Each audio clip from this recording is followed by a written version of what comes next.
Assalamualaikum warahmatullahi wabarakatuh. Oke, balik lagi di channel YouTube Restiani DY. Kali ini gue bakalan nge-review dan sharing tentang apa sih prospek kerja di jurusan ilmu politik dan pemerintahan. Oke, stay tune.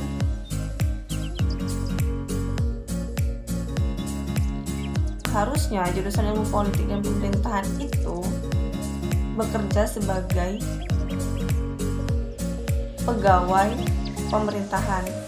Pegawai pemerintahan itu apa sih? Banyak, karena banyak banget instansi pemerintahan. Contoh Pemda atau di pemerintah daerah, atau bisa di Pemkot, di Pemprov, seperti itu. Terus misalkan di dinas-dinas atau di kementerian, atau bekerja di penyelenggara pemilu, contohnya misalkan di KPU, di Bawaslu, seperti itu, atau bisa di LSM. Nah, tapi bisa juga nih, khususnya kayak ilmu politik itu jadi anggota aktif di partai politik, itu bisa. Atau bisa juga di instansi-instansi pemerintahan terkait, misalkan kayak BPS, Badan Pusat Statistik, atau misalkan juga di kelurahan, itu bisa, di kecamatan, itu bisa jadi staf. Tapi fakta dan realitanya nggak semua lulusan ilmu politik dan pemerintahan itu memiliki profesi atau kerja di bidang-bidang yang tadi gue sebutin. Justru hampir 80% kali ya, lulusan ilmu pemerintahan, ilmu politik itu bekerja nggak sesuai bidangnya. Jadi banyak banget tuh lulusan jurusan ilmu pemerintahan dan ilmu politik yang justru kerjanya di perusahaan, kemudian di instansi pendidikan gitu. Jadi memang banyak banget yang gak sesuai dengan jurusannya. Jadi banyak yang kerjanya tuh kayak di bank, di perusahaan swasta, di dinas instansi pendidikan tuh kayak misalkan di sekolah, tapi dia kayak jadi staff gitu.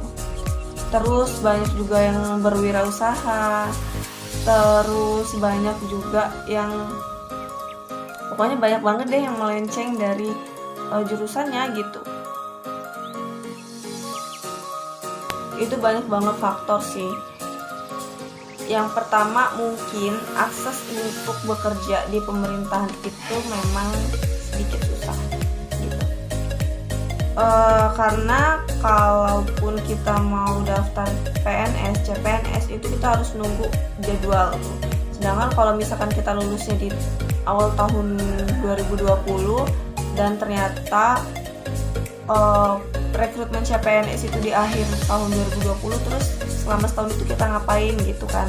Jadi bukan berarti kita harus nunggu PNS, karena ini fakta, hampir 3 tahun CPNS ini formasi untuk jurusan ilmu pemerintahan, atau bahasanya itu rekrutmen ya, kuota untuk jurusan ilmu politik dan ilmu pemerintahan itu dikit banget.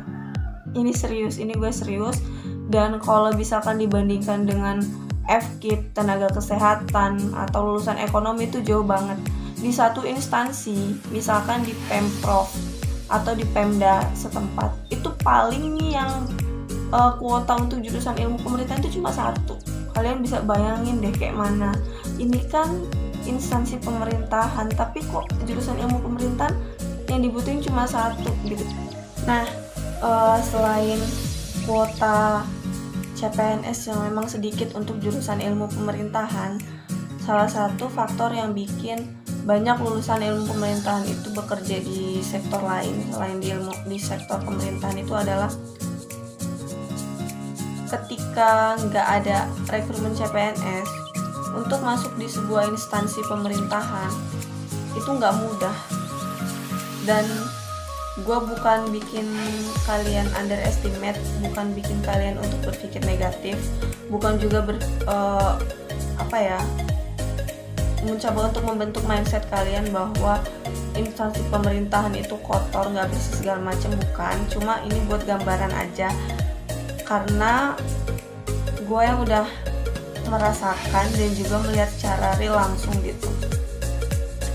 Jadi untuk masuk di instansi pemerintahan itu, dan ketika status kita masih honor, itu memang butuh sesuatu yang lebih. Maksudnya apa?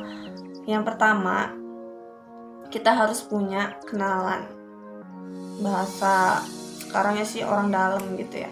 Jadi kita tuh harus punya orang dalam untuk bisa kerja di instansi pemerintahan dengan status honor, baik itu di Pemda, baik itu di Pemprov, Pemkot, atau di dinas-dinas kayak gitu.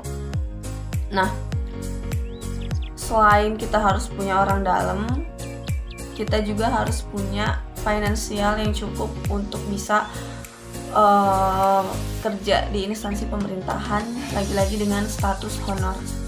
Jadi gue juga sempat kaget sih, dan gue tahu ini ketika gue baru lulus waktu itu, ngerasain susah banget tuh cari kerja.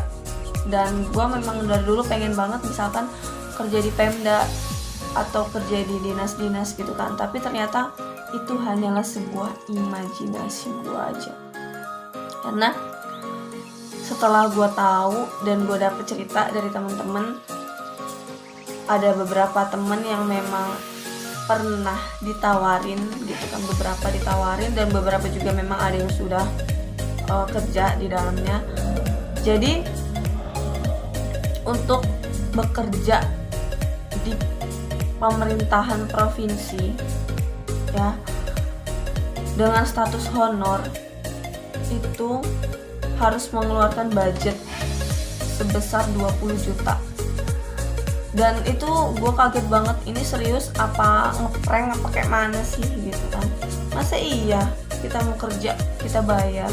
Nah gitu guys, dan ini gue gak ngada-ngada, gue serius dan bukan maksud untuk bikin kalian langsung down, tapi ya kayak gitu realitanya. Dan ini pun gak pernah gue pikirin dan gak pernah terbayang sama gue ketika gue pertama kali pengen milih jurusan ilmu pemerintahan. Dan bahkan ini pun gue belum tahu ketika gue masih kuliah di jurusan ilmu pemerintahan. Jadi gue tahu ini ketika gue benar-benar masuk ke dunia sesungguhnya ketika gue lulus dari jurusan ilmu pemerintahan. So banyak yang memilih untuk bekerja di perusahaan apa aja. Kayak kalau perusahaan swasta ya mungkin kayak perusahaan produksi kayak gitu. Terus kayak misalkan bank gitu, bank, kemudian koperasi, terus kayak leasing gitu. Banyak banget sih memang jurusan ilmu pemerintahan yang kerjanya itu di perusahaan-perusahaan kayak gitu. Banyak juga yang memilih untuk kerja ada juga beberapa yang kerja di instansi pendidikan gitu. Bukan berarti ngajar jadi guru, tapi kayak jadi staff, jadi TU gitu. Dan lebih parahnya lagi, banyak yang memilih untuk berbisnis sih, atau berwirausaha gitu. Ya mungkin memang benar-benar nggak sesuai gitu dengan apa ya, ilmu gitu kan, aplikasi dari ilmu yang dipelajari selama 4 tahun kuliah gitu. Cuma karena memang itu pilihannya, karena memang gak memungkinkan untuk menyalurkan aplikasi ilmu ke bidang pemerintahan, dan pilihannya adalah misalkan berwirausaha, ya mau gimana lagi gitu. Nah gitu sih guys kurang lebihnya. Gue sharing ini bukan berarti untuk bikin kalian down atau underestimate atau berpikir terus ngapain dong kuliah di jurusan ilmu pemerintahan, itu bukan.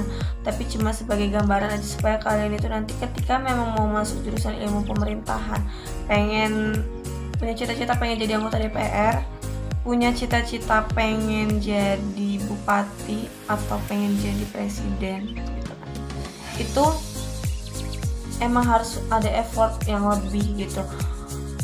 Dan ketika kita pengen masuk ke dunia seperti itu, dunia politik yang sesungguhnya, dunia pemerintahan yang sesungguhnya, kita juga harus punya link gitu ketika kuliah. Makanya kuliah itu bukan harus tentang materi perkuliahan, tapi kita harus memperluas jaringan. Jadi memperbesar link gitu. Gimana caranya? Ya aktif organisasi gitu. Jadi kalau misalkan kita cuma mengandalkan materi kuliah, ya mungkin memang agak sulit gitu. Tapi ketika kita punya jaringan, ketika kita punya komunitas yang memang di situ ngebantu kita untuk mengembangkan soft skill, nah itu tadi yang bikin kita yang tadinya misalkan ilmunya itu ilmu pemerintahan doang, ilmu politik doang, tapi pas udah lulus nggak bisa tuh masuk ke instansi pemerintahan karena nggak punya orang dalam, nggak ada uang segala macam. Karena kita berorganisasi, kita punya soft skill, kita punya jaringan, bisa aja kita ditunjukin nih ada peluang nih di perusahaan gitu. Terus nih ada ada rekrutmen di perusahaan ini, di perusahaan itu gitu. Terus kita juga punya soft skill gitu kan. Jadi ketika ilmu pemerintahan yang udah kita pelajari itu nggak bisa diaplikasikan, kita tuh punya soft skill untuk bisa kerja di bidang lain gitu, karena kita udah kembangin soft skill itu selama kita kuliah gitu guys. Oke, gitu guys. Oke, sekali lagi mudah-mudahan bermanfaat. Dan di video ini gue bukan bermaksud untuk menyinggung ataupun bukan bermaksud untuk merendahkan suatu pihak ataupun suatu kelompok, tapi ini sebagai gambaran kita semua bahwa dunia kerja itu seperti itu gitu. Jadi untuk kalian yang punya pertanyaan bisa langsung tulis di kolom komentar, dan untuk kalian mau konsul bisa langsung tulis di kolom komentar, nanti kita bisa langsung konsul secara pribadi. Dan jangan lupa subscribe dan juga like video ini dan share ke teman-teman kalian supaya teman-teman kalian tahu, oh kayak gini ya prospek kerja jurusan ilmu pemerintahan. Oke, see you and assalamualaikum warahmatullahi wabarakatuh.